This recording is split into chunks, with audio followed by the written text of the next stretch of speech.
Hi friends, అందరూ నమస్కారం అండి. ఈరోజు మన కొత్త ఛానల్ చూసుకుంటే సబ్స్క్రైబ్ చేసుకోండి. ఈరోజు టాపిక్ వచ్చేసి ఫ్రెండ్స్ నేను పప్పాయ వేసి 1.5 మంత్ అవుతుంది.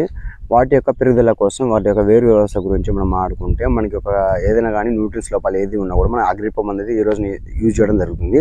వీటి యొక్క వివరాలు అగ్రిపోలో ఉండేది మనకి మైక్రో న్యూట్రియన్ ఫెర్టిలైజర్స్. ఇది ఎంత అంటే అంత చాలా వరకు అయితే బెస్ట్ మందు తెలిసి అయితే ఇది ఫ్రెండ్స్. ఇది ఎందుకంటే అన్ని పంటలకు ఇది వాడుకోవచ్చు. ఒకటే పప్పాయ అని కాదు, మిర్చి కానీ కాటన్ కానీ ఇతర ఏ పంట అయినా సరే వాడుకోవచ్చు. మనకి ఇందులో బోరాను, ఐరన్, మెగ్నీషియం అన్నీ కలిపి ఉంటాయి కాబట్టి ఇందులో మీరు కూడా వాడుకోండి ఫ్రెండ్స్. ఎందుకంటే మీకు దీనికి అన్ని న్యూట్రిన్స్ లోపాల్సి ఉంటాయి కాబట్టి మనకి ఎలాంటి విటమిన్స్ ప్రాబ్లం ఉన్న మొక్క కూడా ఇది ఒక అందజేసుకుంటుంది. ఇది మళ్ళీ ఇంకోటి ఫ్రెండ్స్, మనకి ఇది ఎరువులు కూడా వేసుకొని వాడుకోవచ్చు. మనకి డిఏబి కానీ పొటాష్ కానీ ఏదైనా ఇతర మందులు వాడుకోవచ్చు. మన డ్రిప్చింగ్ కూడా వాడుకోవచ్చు. మన డ్రిప్ సిస్టమ్ కూడా యూజ్ చేసుకోవచ్చు. ఇది తగిన మొత్తంలో యూజ్ చేసుకోండి. ఎందుకంటే ఇది ఆర్గానిక్ మందు కాబట్టి ఫ్రెండ్స్. ఇది ఎంత వాడుకున్నా కూడా మనకి ఎటువంటి సైడ్ ఎఫెక్ట్స్ ఉండవు. ఇది ఎలా వాడుకున్నా కూడా న్యాచురల్ మంచిగా ఉంటుంది. ఇది